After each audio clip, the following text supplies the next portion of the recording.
Question है, एक बेलन के एक सिरे पर शंकु और दूसरे सिरे पर अर्धगोला अधिरोपित किया गया है। सार्वत्रिक त्रिज्या 7 सेंटीमीटर है, बेलन की ऊंचाई 6 सेंटीमीटर है और संरचना की कुल ऊंचाई 32 सेंटीमीटर है। संरचना का आयतन सेंटीमीटर क्यूब में ज्ञात कीजिए। पाई बराबर 22/7 लेना है। ठीक है, देखो एक बेलन बताया तो अपन ये बेलन बना लेते हैं। ये हो गया अपने पास बेलन। ठीक है, ये हो गया बेलन और इसके एक सिरे पर तो शंकु है तो शंकु बना देते हैं इसके ऊपर।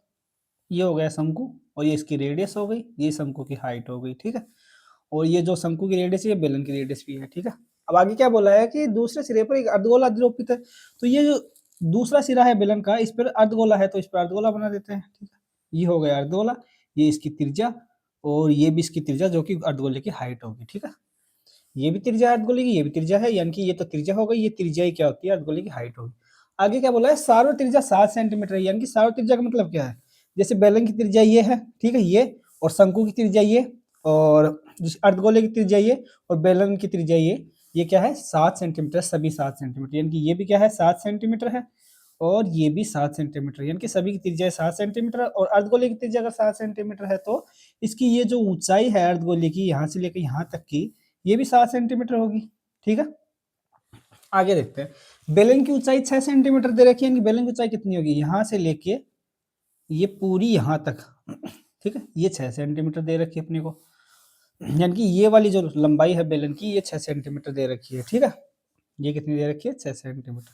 आगे क्या बोला है, संरचना की कुल ऊंचाई 32 सेंटीमीटर है। संरचना कितनी है, यहाँ से लेकर यहाँ तक टोटल है और ये टोटल जो लंबाई है ये अपने को कितनी दे रखी है 32 सेंटीमीटर दे रखी है। ठीक है, अगर ये 7 सेंटीमीटर है यहाँ से लेकर यहाँ तक की ऊंचाई और ये 6 सेंटीमीटर है यहाँ से, तो ये बच गई, ये कितनी हो जाएगी, ये निकाल सकते हैं अपन टोटल लंबाई में से, इन दोनों लंबाई घटा देंगे, 6 6 12 और 1 13, ये 13 हो जाएंगी, 6 7 13, 32 में से अगर 13 गए तो ये कितनी आ गई, शंकु की ऊंचाई 19 सेंटीमीटर आ गई। यानी कि ये जो शंकु की ऊंचाई है ये कितनी आ गई अपने पास 19 सेंटीमीटर। ठीक है, अब देखो आगे क्या बोला है, संरचना का आयतन सेंटीमीटर क्यूब में ज्ञात करना है। संरचना कौन कौन सी बन रही है, एक तो ये शंकु हो गया, बीच में बेलन आ गया और नीचे अर्धगोला आ गया। ठीक है, तो इन तीनों का आयतन ज्ञात कर लेते हैं, वो संरचना का आयतन हो जाएगा, यानी कि शुरू में तो अपने को शंकु का आयतन ज्ञात करना है। ये हो गया शंकु का आयतन प्लस बेलन का आयतन। ठीक है, बेलन का आयतन प्लस लास्ट में क्या है, अर्धगोला है तो अर्धगोले का आयतन, ये अर्धगोला, इसका आयतन निकालना है। फॉर्मूला अपने को पता है, शंकु का आयतन का फॉर्मूला क्या होता है, 1/3 पाई आर स्क्वायर एच होता है। ठीक है, और बेलन का आयतन क्या होगा, पाई आर स्क्वायर एच होता है।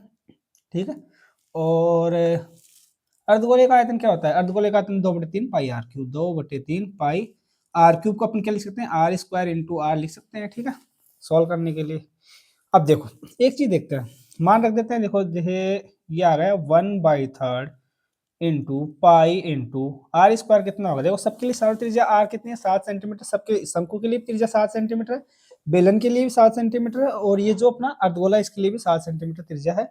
तो पाई आर का मान कितना है 7, तो आर का स्क्वायर कितना हो जाएगा 49, 7 7 49 इंटू एच, शंकु की ऊंचाई कितनी है 19 सेंटीमीटर है तो ये 19 आ जाएगा। ठीक है, प्लस पाई आर बराबर वही 7 सेंटीमीटर बेलन के लिए तो 7 का स्क्वायर 49 आ जाएगा और ऊंचाई कितनी है बेलन की यहाँ से लेकर यहाँ तक की 6 सेंटीमीटर, तो 6 मल्टीपल में आ जाएगा, प्लस 2/3 इंटू पाई हो जाएगा और आर बराबर 7 है अर्धगोले के लिए, तो ये क्या हो जाएगा 7 का स्क्वायर 49 आ जाएगा इंटू 7 लिख देंगे आर बराबर। ठीक है, अब देखो वैसे देखो इसको सोल्व करने की आवश्यकता नहीं है, ऑप्शन से भी कर सकते हैं। कैसे होगा, देखो ऊपर क्या है पाई है और पाई का मान क्या होता है 22/7 होता है। ठीक है, ठीक है, ये क्या है 22 है, मतलब यह है 11 का मल्टीपल है। ठीक है, 11 का मल्टीपल है, बटे में क्या है एक तो 7 है, इससे कोई फर्क नहीं पड़ेगा 11 के मल्टीपल पे, और ये जो 3 है इससे भी 11 के मल्टीपल पे कोई फर्क नहीं पड़ेगा। ठीक है, यानी कि जो आंसर आएगा वो अपना क्या आएगा 11 का मल्टीपल आना चाहिए। मल्टीपल चेक कर लेते हैं, देखो ये हो गया 2 2 4 और ये 6 जीरो में जोड़ेंगे तो 6 हो जाएंगे, 6 में से 4 गए तो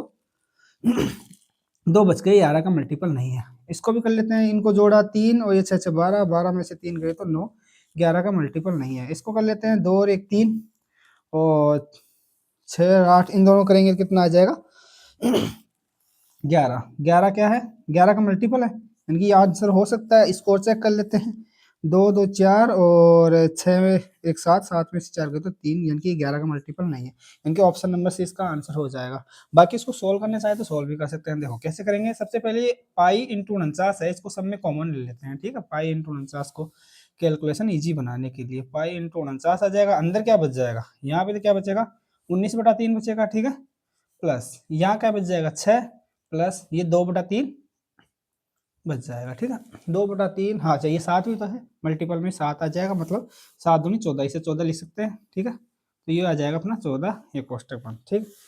अब देखो 22/7 इंटू 49 लिख देंगे इसे, और ये 19/3 14/3 कितना हो जाएगा, हर समान है तो ऊपर की संख्या अंश जुड़ जाएंगे, 14 और 19 कितने होते हैं 33, 33/3 ये आ जाएगा, ठीक है, इन दोनों को जोड़े तो 33/3 आ गया, प्लस 6 हो जाएंगे, और ये 7 से कटा जाएगा, 7 7 49, 22 अंत 154 होते हैं, ठीक है, ये 154 आ जाएगा, और ये 11 बार चला जाएगा, 3 एकम 3 3 एकम 11 और 6 कितने होते हैं 17, अब 17 को 154 से गुणा कर देंगे, 17 चौक 68 होते हैं, हाथ से लगी 6, 17 34 17 में जो 85 6 कितने होते हैं 91, तो 19 आ जाएगा, 17 एकम 17, 17 में 9 जोड़ेंगे तो 26 आ जाएंगे, ठीक है, कितना आ गया 26 18, ये क्या आ जाएगा वॉल्यूम आ जाएगा संचय का सेंटीमीटर क्यूब में, ये अपना आंसर आ जाएगा, और ऑप्शन नंबर सी इसका आंसर हो जाएगा, ठीक है।